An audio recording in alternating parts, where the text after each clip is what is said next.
honest, I've like kind of been slacking on like YouTube lately, just because like I've been like just really focused on like myself and like my mental health, and just trying to like, I don't even know how to like put this, like trying to learn be by myself, if that makes sense. Like obviously like I hang out with friends and stuff, but it's hard adjusting to like a new lifestyle after getting out of such a long-term relationship. So it's just been like a lot, and it's like been really different. So I've just kind of been trying to focus on myself and, you know, do things that make me happy. And of course like filming does make me happy, but sometimes it can just add more like stress and anxiety, because I'm like, I don't want to like show my like emotions on here as much. So I just like try to make sure that I film when I'm like in a good state in my mind, and I'm just like, I'm ready, you know? But I just wanted to come on here and do like a quick little like girl talk slash like just talk, because I want to give you guys some advice, and I want to talk to you guys about some of the ways that I've, you know, like been healing from such a big change in my life. And I feel like no one,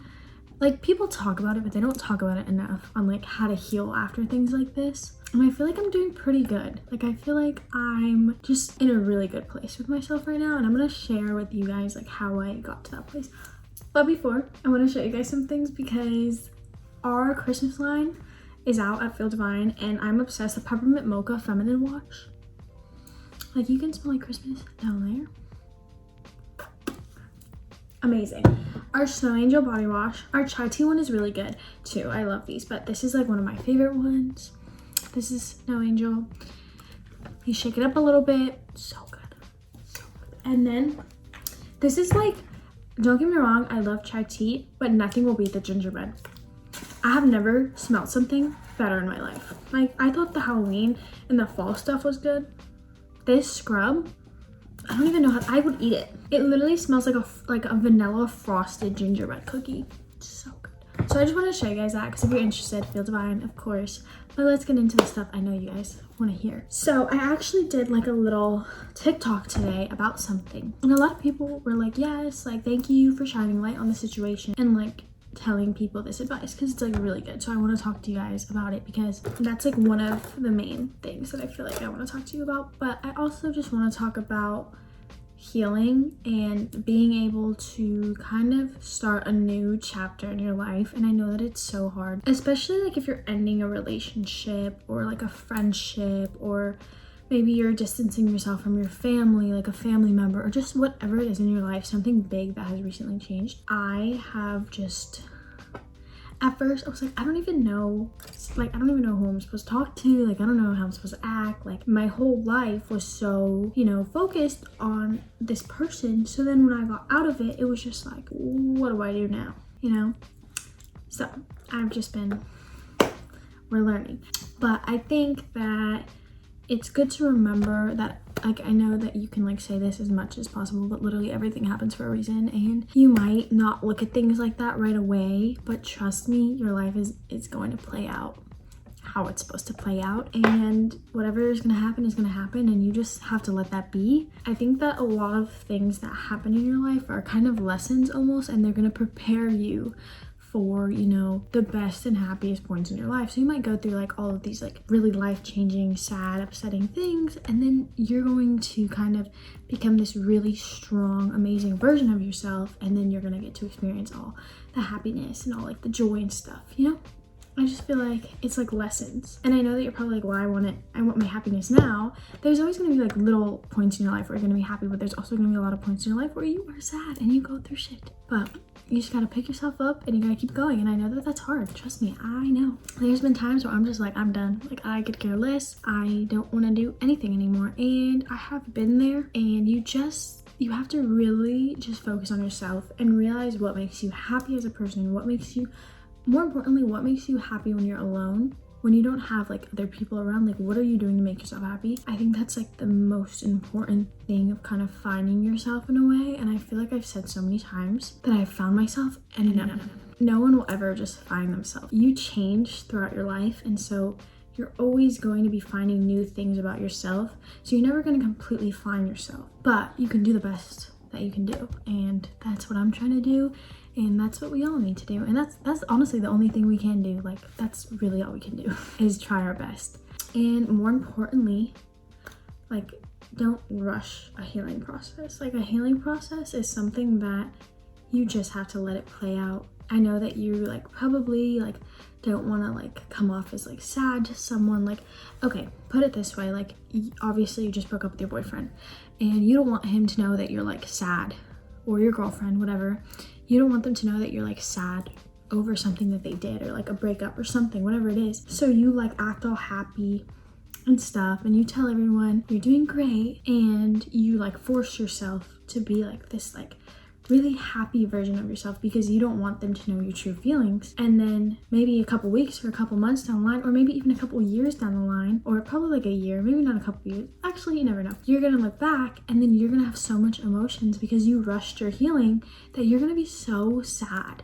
And you're just gonna look back and you're gonna be like, oh my god, like why didn't I just be sad then? Because now I'm sad. Like 3 months later, I'm sitting here crying about that situation because I didn't let myself heal. And that's so important, because you just, if you're sad, just let yourself be sad. I know that you might not want to sit there and be sad and you want to act like you're like living your best life, and that's fine. Like act like you are, but let yourself, like when you're alone and stuff, like let yourself heal. And I mean, sometimes it's honestly like you don't have to always hide about like being sad or like whatever it is, because I feel like it's honestly good, because I feel like people don't like show that enough, and that's why like I've always tried to like show like me being sad, or like show that like everyone goes through those emotions, because I feel like some people just think that some people don't. Like some people always have this like perfect life, and it's like not like that at all. So sometimes it's okay to like show your emotions like through your social media or like with your friends or whatever it is. But I mean, obviously whatever you're comfortable with, but just don't like force yourself to be okay when you're not, because it's just gonna make it worse for you. And I know that that's like really hard to do, but you just gotta work on it. And I feel like the more you work on it, the more it will get better, because I've had so many situations in my life where I like rushed the healing, and I like almost would like laugh at it at the time, and I'd be like, oh, like it's no big deal, like I'm not even hurt. And then like a month later, I'm like, I was so hurt, and I'm like, you know, in this like depression over it. And so if I can help that not happen to you guys, I will. And that's like my best advice for it. Another thing that I want to talk about, I know there's like a lot of like random things that I want to talk about, but another one is about a relationship where your partner, I did a TikTok on this, but I know not everyone follows my TikTok, that follows my YouTube, and also it's on my backup account, so like not nearly as many people see it as the people who see my main TikTok, my main Instagram. I don't know why I'm holding glue. I'm just like playing with stuff because I'm like on my like craft counter. But so anyways, back to the story. I was talking about when your partner is like dishonest, and by dishonesty, let's just say cheating, okay?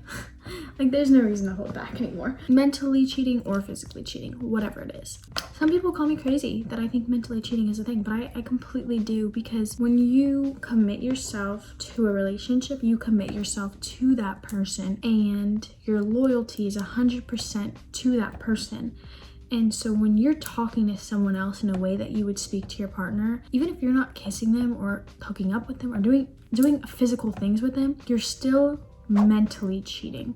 And people do not talk about that enough. That is still cheating. Even if you can be like, well, I didn't kiss them, I was just flirting with them. If you can do that, you do not love your partner. You might not see it now, but you do not love someone. You cannot do that to someone you love. And people get blinded by that a lot. They'll be like, oh, well, they love me, like they just made a mistake. But they're always going to know that you let them get away with that mistake. That's not even what I want to talk about. This is what I want to talk about. I'm getting off track. But is that our like first response is always to blame the third person. So you want to blame this like other girl, this other guy who wasn't even in the relationship. And you guys have to remember that I saw a quote about this like a while ago, and I never really related it to it until something similar happened to me. But your partner obviously made this person feel so comfortable that they were willing to get with them feel secure getting with them. So you have to remember that, you know, you can be angry with the third person, but no one, literally no one in the world owes you loyalty. Like no one. The only person that owes you loyalty is your partner. And if your partner does not owe you loyalty or doesn't give you the loyalty that you deserve, okay, bye. Like, it's not the other person's fault. They don't owe you nothing. Okay, yes, it's two people, but they're not dating you. Your partner is. So people always like sit around and get mad at the third person and like the other person in the situation, but not their own partner. And I know that it's hard because you have so much like love for the person and you want to just like forgive them and you want to just, you know, forget about it, but you're never going to be able to forget about it. So I would just want to say that if you are in a situation where you have had someone that has maybe cheated on you or just, you know, mentally cheated, physically cheated, been dishonest, whatever it is, you have to remember that you're always gonna go back to that and you're always gonna have that feeling like, what if it happens again? Or did I make the right choice by giving them another chance? Like whatever you're feeling, you're always gonna feel that way. And they're always gonna know that they were able to put you through that and betray your trust like that, and you still gave them another chance. And that's why, like, my best advice to anyone is if someone shows you that they can betray you once, just don't give them another chance. And I know that's hard, and you might give them a couple more chances. That's fine. Do what you want to do. But for me personally, don't do it. And I know that it sucks, and I know it's going to be really, really hard for a really long time, but you will get over it. I know right now you're probably like, no, I won't. Because trust me, I thought the same thing. But you will. And I don't necessarily think that I'm at a point where I'm like completely over everything that's happened, but I'm at a point where I've came okay with it. And I've came to a point where I'm like, okay, whatever God is gonna give me is what's gonna happen. And there's nothing I can do about that. And that's something I really, really wanted to talk about because I just feel like it's not talked about enough at all. And just focus on you. Like, I think that what's really important too is to not, you know, put yourself in something where you're not like, okay, for example, I know people say this a lot, but you can't love someone until you love yourself. That is so true. Because if you do not love yourself and you're not secure with yourself completely yet, you can't love someone else. And that's always going to be an issue in, you know, relationships, unless you're with someone who like is helping you and you guys are growing together. But in our generation, it's really hard to find someone like that, because I don't know what happened to our generation, but people just think that it is okay to lie, to cheat, to do things behind their partner's back. And that's not how it goes. I don't know where the like type of love from like the 60s and 70s went, because that was like the love where like guys would like bring the girls flowers and take them on movie dates, and it was just so sweet. I don't know, I didn't live in that era, but from what I'm told about that era, that's what it sounded like. And our generation is just, why? Like, why? I don't know. This is just like a rant with me, honestly.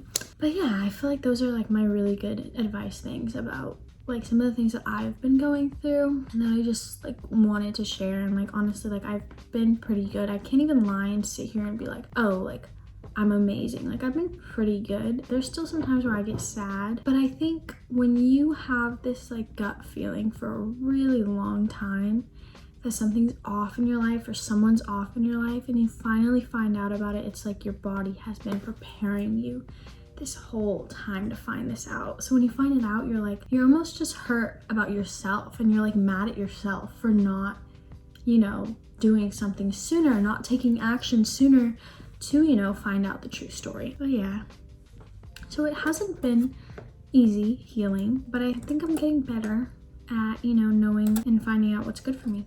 I mean, tomorrow's Thanksgiving, so there's a lot of things to look forward to. I'm actually traveling, which is crazy because you guys know that I was like so against traveling back to LA just because I cannot be there longer than 4 days. But I will go there and I will say hi to some friends, because I feel like at this point in my life, I kind of need all the friends that I can get, you know? Like I don't want to push anyone away and all that stuff. So I want to be able to, you know, see my friends, even if, you know, I hate LA, I don't hate them, and I want to go and see them and, you know, hang out with them.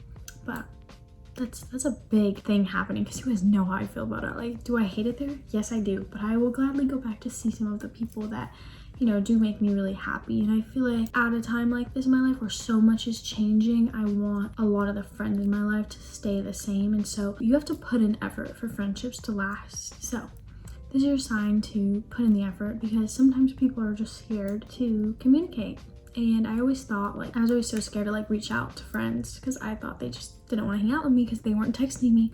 But they actually felt the same way. Like they didn't want to reach out to me because they didn't know if I would want to hang out. So just a reminder that maybe just like check up on your friends and like just talk to them. Sometimes people are just nervous and they probably are feeling the same way you feel. So it's another thing. But thanks for listening to my rant. I love you guys. Make sure to like, comment, subscribe, tap the bell. Happy Thanksgiving. Probably won't go up on Thanksgiving, but happy Thanksgiving. I'm cooking a turkey tomorrow for the first time in my life. Wish me luck, because I don't even know why my family is trusting me to cook the turkey this year. But you guys know me, I love to cook, so I'm actually kind of happy that they're giving me this opportunity, because usually they would not, but I think they are. I don't know why they're doing it actually, but let's see how I do. I'll probably vlog it, because who the hell doesn't want to see me cooking a turkey for the first time? That's gonna be really, I'm already dreading it, but we'll see how it goes. I love you guys. Bye. Make sure to tell everyone you're thankful for them, and I'm thankful for you guys, first of all. So thankful for you guys. I'll probably do a whole speech in my Thanksgiving video I filmed tomorrow, but yeah, okay. Bye.